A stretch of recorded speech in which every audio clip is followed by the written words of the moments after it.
TCU baseball got a big comeback win tonight to keep their hosting chances alive.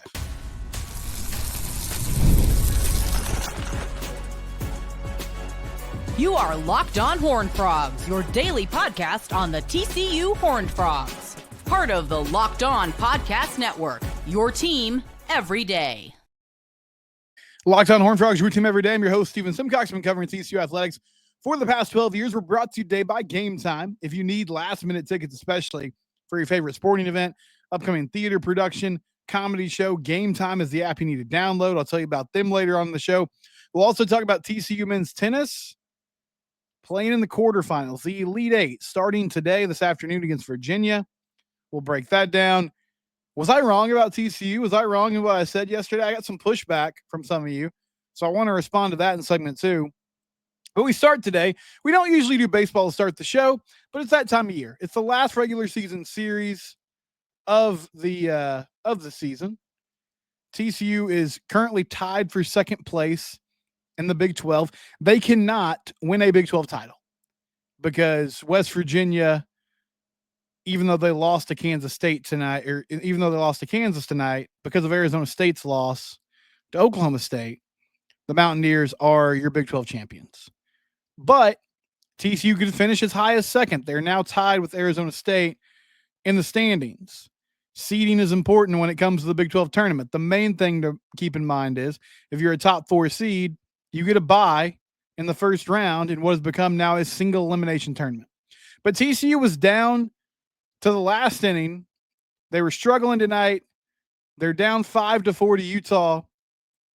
Bases loaded with nobody out in the ninth. Frogs have that going. Isaac Cadena got a single. A couple other guys get on base. Here comes Sawyer Strohsnyder. That's the guy you want up. It hit a bomb earlier in the game, hit a home run earlier in the game to dead center field. He strikes out swinging. And now suddenly you're like, oh no. Are they going to come away with no runs and lose this ball game? But Cole Kramer singles to drive in a couple runs and give TCU the lead 6-5. Noah Franco rips a double. And so that makes it 7-5. And the hits keep coming. Cole Eaton goes opposite field with a single, drives in a couple runs. Carson Bowen later on had a seeing-eye single that drove in a couple of runs. And when the dust settled, TCU finishes with a 9-run ninth inning. They bat around. Sawyer Strohsnyder actually accounted for all 3 outs in the ninth. Unfortunately, he struck out, and then he just hit a rocket in his second at bat of the inning, but it was right to the first baseman. First baseman caught it, turned around, tagged the bag for the double play, and that was the end of it. But TCU, in a key situation, their offense showed up in a big way, which was a welcome sight because this is a team that struggled in situational hitting this year. They struggled in big moments with runners in scoring position. They got the job done this evening in the ninth inning, and it was good to see. Carson Bowen maybe a little banged up. He was grimacing after a swing earlier in the game, but he did stay in and had a single. Again, Sawyer Strohsnyder goes yard. That was cool to see. Noah Franco had a base hit in the first inning to drive in a run, and then also had that huge double in the ninth to drive in a run. And Luis Rodriguez, who has been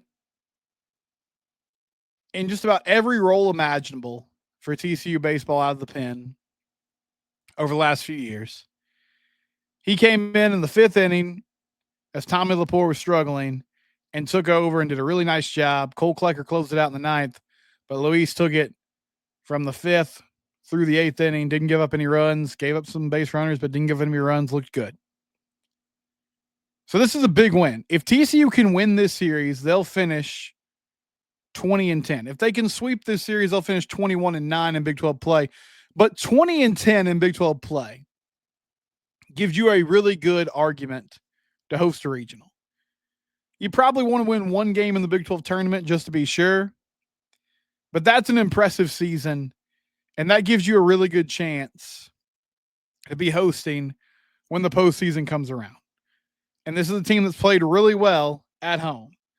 Now, the good news is this was a key win on Thursday night. I'm getting my days mixed up. On Thursday night, because Utah threw their best arm.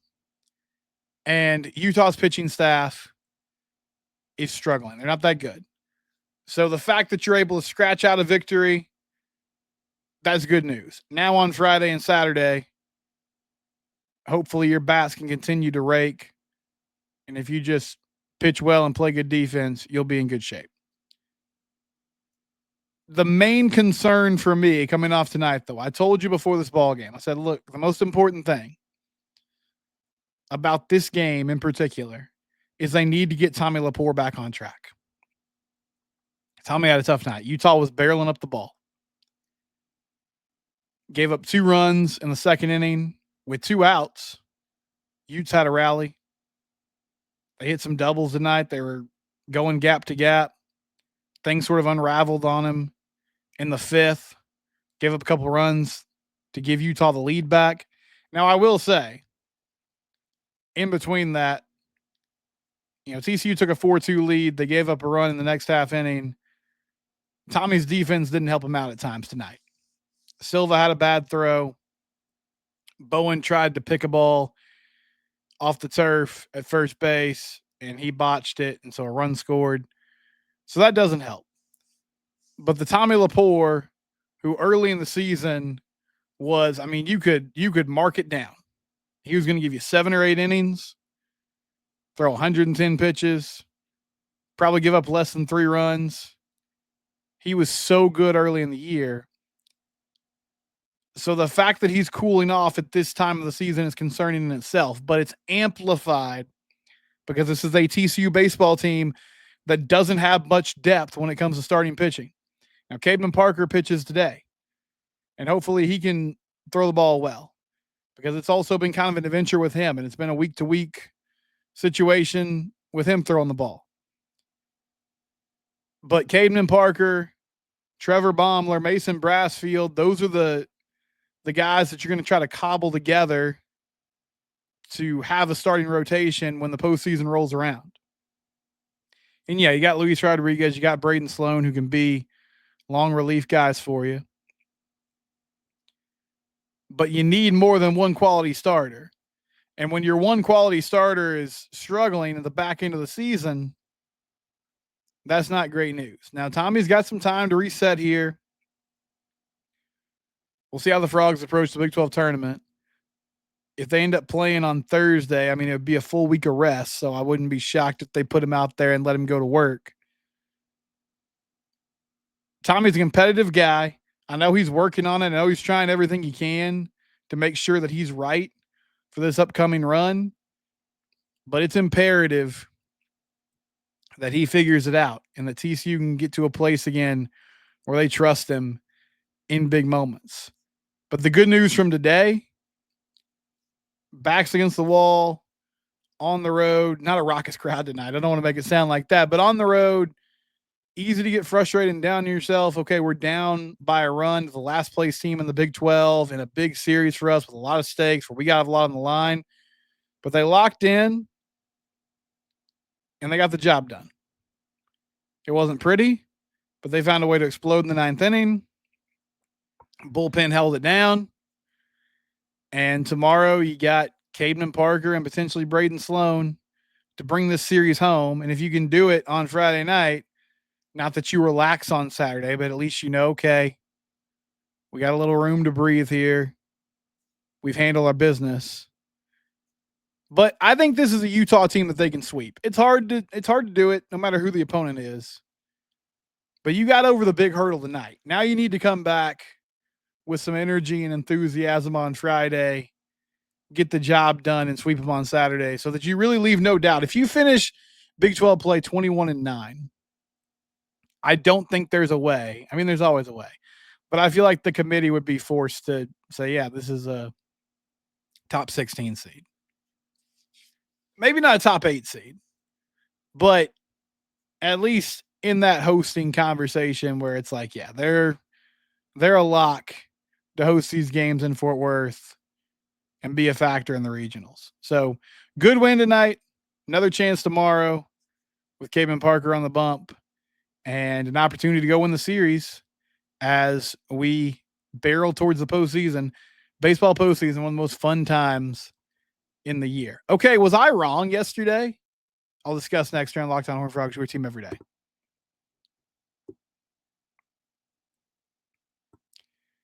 Gametime. It's a great app. I use it myself. I actually got some TCU baseball tickets this year on the Gametime app. Just downloaded it. Got on my phone. It goes straight to your phone. It's easy to do. It a couple clicks and you've got those tickets. It's very easy to navigate. They show you a picture of what your view is going to be from your seat. It's all really simple. And there's nothing like the NBA playoffs, intensity, buzzer beaters, fans losing their mind. You want to be part of that atmosphere. You want to be in there. So get on the Gametime app today. Look at those deals. They got 60% off in some great sections. I love that I can see the exact view from my seat before I buy. There's no surprise fees. Listen, no surprise fees. There's some fees, but they'll tell you what they are up front so you don't go to the checkout and suddenly you're like, wait, why am I paying $30 more? NFL schedule release just dropped. Get your tickets right now. Seats as low as $100 thanks to exclusive discounts. Download the Gametime app, create an account, and use code LOCKEDONCollege for $20 off your first purchase. Terms apply. Again, create an account and redeem code LOCKEDONCOLLEGE for $20 off. Download the Gametime app today. Last minute tickets, lowest prices, guaranteed. Give the Gametime app a try.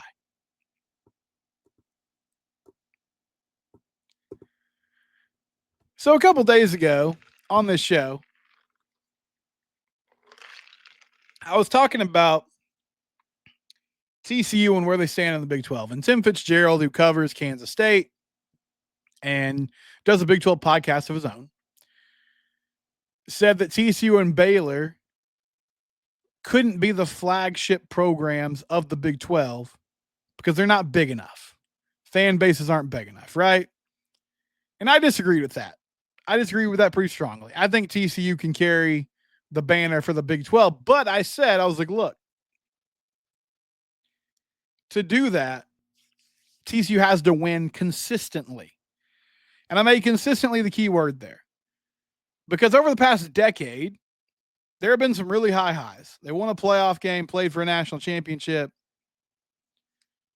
But then there have been seasons where they've gone 5-7, where they've been on the edge of bowl eligibility. And I think last year was important in that it showed, okay, 8-4 is possible. Like a season where you're not in the championship discussion, but you're also not fighting for an extra game. There's an in-between there. And TCU found that last season. But a few of you push back on me, and that's fine. I love differing opinions. I'm always okay with that. Steven, not me, Steven, another Steven. He said, you say there hasn't been consistency in TCU football, but you go back to 2008 with a number 7 finish in the final polls. They've had 6 top 10 finishes, including 3 top 10 finishes, top 5 finishes. That's 7 top 10 finishes in 17 years. That's a top 10 finish once every 2.5 years. It's almost every other year. I'd say even with the dips, that's been consistent. Okay, fair point. Over the past 2 decades, there have been a lot of really successful seasons, not only for TCU by TCU standards, but also college football as a whole. When I talked about consistency, I guess I should have been more specific. I was really focusing on the past decade. So 2015, really good year. Had the injuries, there were high expectations. They started the season number 2 in the country. So they didn't reach that height, but ended up winning the Alamo Bowl. They were in the Big 12 championship discussion. Good season. 2016, they go 6-7. They do make a bowl game. They lose to Georgia in the Liberty Bowl. 2017, really good year. Win 10 plus games, make the Big 12 championship game, lose to Oklahoma, beat Stanford in the Alamo Bowl. 2018, the Sean Robinson season. They end up with 7 wins. So over 500, but it went through 4 quarterbacks. It was a mess. 2019, they go 5-7. 2020, 6-4. I honestly think I would consider 2020 a success. That win against Oklahoma on senior day was big. And I mean, they end up 5-3 in the Big 12. 2021, 5-7. Gary gets let go. 2022, play for national title. All the great things. Win a college football playoff game. 2023, 5-7. 2024, 8-4. So you see there, I mean, there's some high highs, right? I mean, multiple seasons where you win 10 plus games. But at the same time, multiple seasons where you don't make a bowl game. And a few years where you're right on the edge of not making a bowl game. That 2020 year, you qualify for a bowl game, but it gets canceled because of COVID outbreak. But this past season, when they played in the New Mexico Bowl, that was their first non-college football playoff bowl game since 2018. So that's kind of a significant span of time, right? So I see your point, but I think since they've joined the Power 5 or the Power 4, it's been peaks and valleys. There have been some really good moments. There have been some tough moments, and there just hasn't always been that consistency there. Carla Jenkins, she commented here. She also hit me up on Twitter. She said TCU's logged the Big 12's only playoff win, not Texas, not Oklahoma, not Arizona State, TCU. And that's true. And that's a great thing. That's something that I think TCU should have a lot of pride about. I brag about it. I hope that it stays that way for a really long time. And that does mean something. Now, they haven't followed that up with the level of success that we would want so far. But you're totally right. I mean, you talk about like brand names and blue bloods. They're the only team that has won a playoff game. And Kansas State, they won a Big 12 title a few years ago, but that hasn't been a consistent theme for them. There's really nobody in this league who has just been a market down type of winner year in and year out over the past 5 seasons.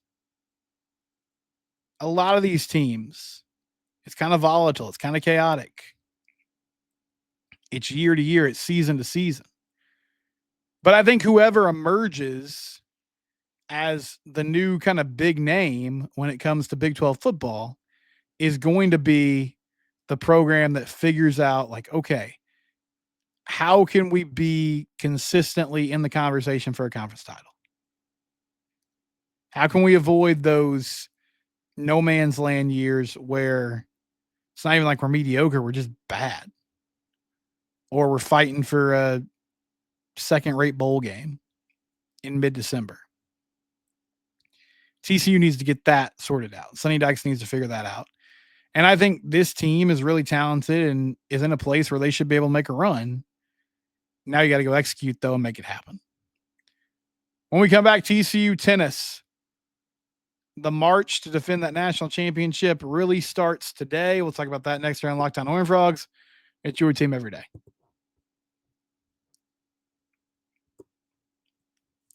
Summertime. You want to sit out there on the patio, sit on your back porch, enjoy time with the family. Give WayFair a try today.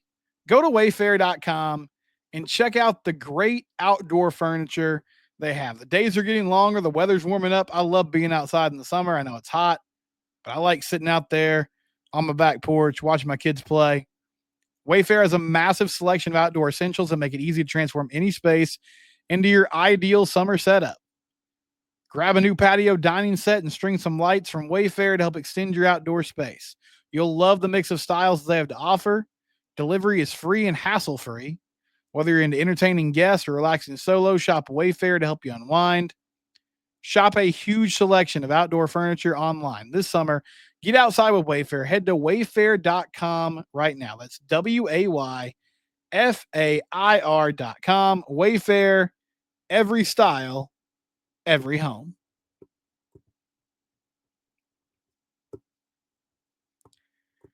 So TCU tennis coming off a 4-0 sweep of UCF in the Sweet 16. They're playing down in Waco with a chance to go defend their national title. Won the outdoor national championships last year, defeated Texas in what was a huge match. They get Virginia, who's a number 4 overall seed, in the quarterfinal matchup. And then could we see a rematch of this year's indoor national title, which came down to Wake Forest and TCU? Wake Forest ended up winning, but TCU gave the Demon Deacons all they wanted and more in that matchup. TCU team's getting healthier. Feels like they're peaking at the right time. And David Roditi, he's such a good coach, man. I mean, not like I'm breaking news here, but I've said before, I'm not a tennis expert. I've been around sports enough though to recognize the keys that no matter what team or what sport it is, there's certain characteristics about great teams and great programs. And something that TCU tennis brings to the table, they're just mentally tough. You go back a few weeks ago in the round of 32, they're facing off against OU, and it's just a battle. I mean, Oklahoma is not going away. They're doing everything they can to stay in it. And TCU just figured out how to hold on. And what was a tough match. And that's the kind of toughness and intensity that they bring to the table on a weekly basis. And it stems from their coach and David Roditi, who's instilled just a great amount of confidence in their ability to make things happen. And in big moments, when it's time to show up and do big things, they've gotten the job done. So looking forward to seeing how they do on Friday, Saturday, and Sunday at the NCAA team championships. Again, that first matchup against number 4 Virginia, 4 p.m. in Waco at the Herd Tennis Center. And TCU baseball, again, a couple big games coming up against Utah after coming back and winning that first one on Thursday. Cademan Parker throwing tonight. That's a 7 p.m. first pitch. I'm sorry, I said 6 p.m. on the show yesterday, but I guess I was getting my time zones mixed up since Utah's on Mountain Time and they're an hour behind us. So 6 p.m. Utah time, 7 p.m. Central Time, as the Frogs look to continue to solidify and help their resume to host a regional. This has been a pretty emphatic bounce back year by Kirk Charles. We need to see how it ends, obviously. But to go from not making the tournament and really all year long kind of being on the outside looking in to with a really young group feeling like you're a lock for the tournament and could be hosting, that's a good step forward. And you're going to have to do some work in the portal this offseason, not to get guys, but to retain guys. But when you look at the potential of Sawyer Strohsigner, Noah Franco, Mason Brassfield, Trevor Baumler, Cade Eady, like there are multiple young freshmen who are very talented and ended up getting just super valuable experience this season because they had to play a lot and they did that and they did it at a high level. So maybe not the ideal situation or the situation drew up in that regard, but they're getting the job done. They're growing up. And I think the good news is it allows you to have a team in front of you that is figuring things out at the right time. They're figuring out what they need to do at the end of the year. They're in a place where that's starting to come together.